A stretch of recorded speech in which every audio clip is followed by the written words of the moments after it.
qual é o segredo da vitória? Qual é o segredo do sucesso? Eu creio que a gente poderia enumerar muitas coisas. Eu poderia enumerar o preparo, eu poderia enumerar a qualificação, mas eu quero falar que um dos segredos do sucesso é a perseverança. Nós vamos discutir nesse vídeo aqui um pouco sobre esta palavra tão importante para a vida, que é a perseverança. Pois bem, você está no meu canal, eu sou Isaías Fagundes, seja muito bem-vindo. Você que sentir de se inscreva no canal. Você que gostou do vídeo, compartilhe com outras pessoas e também dê um joinha aí no vídeo para que esse vídeo encontre relevância e seja indicado a mais pessoas. Pois bem, então vamos entrar neste assunto. Eu quero ler uma palavra, e você que tem uma Bíblia aí, quiser acompanhar, você que não tiver, né, somente escute. Está em Josué, capítulo de número 14, versículo de número 8.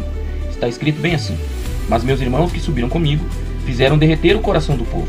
Eu, porém, perseverei em seguir o Senhor meu Deus.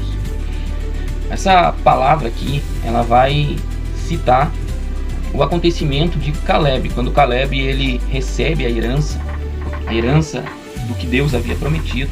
Deus havia prometido por intermédio de Moisés e ao próprio Moisés que daria uma terra que, quando tirou o povo de Israel do Egito, lhes guiaria em direção a uma terra prometida. Havia uma promessa, que era Canaã, a terra que mana leite e mel. Não vou entrar em tantos detalhes, mas uma das coisas que me chama a atenção é que em Números, capítulo de número 13, narra esse acontecimento, quando Deus orienta Moisés a escolher 12 homens, 12 líderes, 12 representantes de cada tribo. Pessoas que eram influentes, pessoas que tinham uma certa liderança sobre uma tribo, eram cabeças de tribo, eram príncipes, eram líderes. E a Bíblia vai dizer que eles num período de tempo, eles caminhando, eles chegam lá, eles veem a terra, eles se alegram com a terra, porque Deus disse que seria uma terra que mana leite e mel, e realmente era uma terra que mana leite e mel, uma terra próspera, uma terra de frutos prósperos, uma terra de frutos bem desenvolvidos, uma terra que continha todos os nutrientes, inclusive, ao ponto de que a produção do fruto que tinha nessa terra era um fruto diferenciado, ao ponto que a Bíblia chega a dizer que 2 homens tiveram que carregar um cacho de uva que eles cortaram. Um cacho de uva para 2 homens carregar. Aí eu fico imaginando, olha que interessante, que tremendo e que profundo. 2 homens ter que carregar um cacho de uva. Olha a intensidade, a força, o peso, e eu acredito que até o tamanho desse fruto para essa necessidade. Então, realmente era como Deus tinha dito. Deus disse que seria de tal maneira. E Deus disse que era deles, seria deles essa terra. Seria deles, era herança de Deus para eles. Deus estava dando para eles. Porém, a Bíblia vai dizer que eles reconhecem que era como Deus disse, mana leite e mel, era uma terra próspera, uma terra muito fértil. Porém, Deus não mencionou os obstáculos, que seriam os gigantes, os Enaquins. E eles olharam aqueles gigantes, eles viram aqueles gigantes e se amedrontaram. Só aqui já traz uma grande verdade. Todas as conquistas, tudo aquilo que é para ser nosso, tudo aquilo que Deus disse que nos dará, tudo aquilo que Deus disse que é nosso, porque Ele nos deu, Ele determinou que é nosso, nós sempre encontraremos, oposições, opositores, que tentarão nos amedrontar.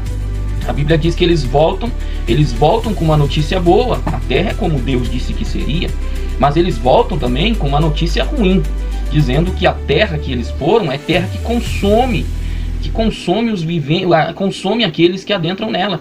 Eles estão reconhecendo que se eles entrassem naquela terra para possuir, eles morreriam, não tinha condições deles herdar aquela terra. Eles chegam ao ponto de dizer que eles, se olhando diante dos Enaquins, eles se reconhecem como gafanhotos, e os próprios Enaquins, se olharem para eles, os verão pequenos como os gafanhotos. Então eu vejo aí a síndrome do gafanhoto. Eles se diminuíram, eles detrataram a própria imagem. Então aqui nós podemos aprender uma coisa: havia uma promessa, mas também 10 homens deram lugar a um sentimento de que eles se diminuíram diante da promessa que Deus havia dito. Deus disse que daria, a terra seria deles, porque Deus é soberano sobre todas as coisas. Aquilo que Deus diz está dito, aquilo que Deus diz que será, será de fato. Se Deus disse que é teu e não importa. Mas eles valorizaram o obstáculo.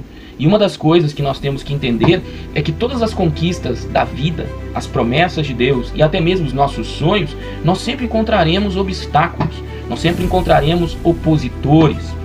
E a Bíblia vai dizer então que eles entram com a notícia, uma notícia boa e ao mesmo tempo outra notícia negativa. E eles desacreditaram o povo. Pense bem, meu amigo, meu irmão, você que está ouvindo, você que está acompanhando. Imagine só, eles eram líderes, eles eram pessoas influentes e eles olham para as pessoas e dizem: olha, é como Deus disse, porém não tem como entrar, se nós entrarmos lá nós vamos morrer. Desacreditaram o povo. Mas eram 12 que foram espiar a terra. E quando eles voltaram, 10 trouxeram essa notícia. Porém 2, um era Josué, outro era Caleb, e disseram: não, Caleb solta na frente e diz assim: subamos animosamente, porque foi Deus que nos prometeu. Se Deus disse que é nosso, nos dá para que nós tomemos posse daquilo que Deus disse que é nosso. E a Bíblia vai dizer que nesse acontecimento impediu que aquele povo entrasse na terra prometida. Mas a Bíblia também vai dizer, e no texto que nós lemos, se passou 45 anos. 45 anos se passaram. Olha só, vou frisar mais uma vez para que você pense numa coisa. 45 anos se passaram. E Caleb está narrando aqui no capítulo de número 14 de Josué que a gente leu. Ele está narrando o que aconteceu naqueles dias. Ele diz: olha, os meus companheiros que foram comigo, os 10 que foram comigo e com Josué, eles fizeram o coração do povo derreter. Olha só, desmancharam o coração das pessoas, desacreditaram nas pessoas, fizeram com que as pessoas desacreditassem na promessa de Deus, desacreditassem naquilo que de fato era para ser deles. E ele vai dizer: fizeram derreter o coração do povo. Olha só, no 8, mas meus irmãos que subiram comigo fizeram derreter o coração do povo. Desanimaram o povo, fizeram com que o povo desacreditasse. Porém, aleluia, no 8, olha só, porém, perseverei em seguir ao Senhor meu Deus. Então, olha só, ele perseverou em seguir ao Senhor meu Deus. Ele estava dizendo: olha, eu não desanimei. Demorou 45 anos, mas eu perseverei porque eu acreditei que aquilo que Deus disse que me daria, de fato seria meu. Então eu insisti, persisti constantemente na promessa que Deus havia feito para mim. E aqui vai um segredo. Olha só, 45 anos ele perseverou, ele não desanimou. Certamente, opositores se levantaram, que não eram só os gigantes lá de Canaã, não eram só os enaquins, mas as oposições chamadas incredulidade, as oposições chamadas desânimo, as oposições chamadas cansaço. Você que está me ouvindo, quem sabe, você tem alguns sonhos, alguns projetos, você desenhou alguns projetos para a tua vida, só que o tempo passou, o tempo tem passado. E o tempo tem o poder de fazer-nos desanimar. O tempo tem o poder de fazer-nos cansar. Mas o segredo para se chegar aonde se quer chegar é perseverar. Nós vemos na história, inclusive na história secular, nós vemos um grande exemplo para mim. Não vou entrar em detalhes porque esse vídeo eu não pretendo que seja muito longo, mas existe um grande exemplo para mim que é Martin Luther King Jr. Martin Luther King Jr. foi um homem que ele era negro numa época de segregação racial nos Estados Unidos. Ele foi um homem que teve coragem de brigar, de lutar por uma conquista que até num sermão, num discurso que ele teve, ele falou que era um sonho. Era um sonho que os seus filhos não fossem julgados pela cor da pele. Era um sonho em que os negros pudessem sentar do lado dos brancos sem serem julgados e condenados pela sua cor. Então ele tinha um sonho e ele correu atrás desse sonho. E o tempo passou, ele enfrentou um tempo. Só que para ele chegar onde ele chegou, e hoje até escolas com o nome de Martin Luther King, para ele conquistar a vitória que ele buscou conquistar, ele precisou ter um segredo: perseverança. Quando parecia que não ia se cumprir o desejo e o sonho dele, ele persistiu e não desistiu. Outro exemplo na história é Abraham Lincoln. Abraham Lincoln, eu até fiquei muito admirado com a história de Abraham Lincoln, quando diz que ele nasceu em uma família pobre, tentou ser empreendedor e faliu, tentou novamente abrir um negócio com dinheiro emprestado e faliu novamente, ficou por 17 anos pagando sua dívida dos empréstimos que ele fez para tentar montar um negócio que faliu, e sua família foi despejada de onde morava. Um homem que tinha muitos insucessos, mas que não desistiu. Com insucessos dessa maneira, muitos desistem até por menos, mas ele perseverou. E a perseverança dele fez com que ele alcançasse o sucesso para a vida dele. A história vai dizer que foi um dos melhores presidentes dos Estados Unidos da América, uma das maiores figuras, que lutou inclusive contra a segregação racial, um homem que obteve muitas conquistas, mas antes das conquistas obteve infelizmente muitas derrotas, muitos desafios, muitas dificuldades. E eu quero deixar uma frase de Abraham Lincoln, que diz assim: minha maior preocupação não é que você tenha fracassado, e é sim que você esteja satisfeito com seu fracasso. Olha só, a opinião dele é que minha maior preocupação não é que você tenha fracassado, é que você esteja satisfeito com o seu fracasso. Se você fracassou em meio a uma batalha, em meio a uma luta, em meio à busca de uma conquista, eu vou lhe dizer, não se satisfaça e não se conforme, mas persevere.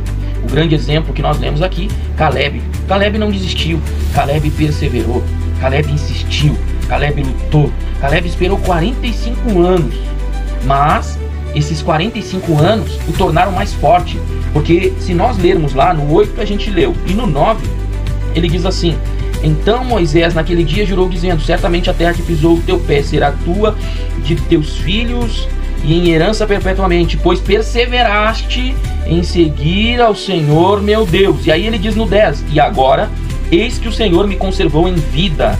Como disse, 45 anos são passados desde que o Senhor falou esta palavra a Moisés andando em Israel ainda no deserto.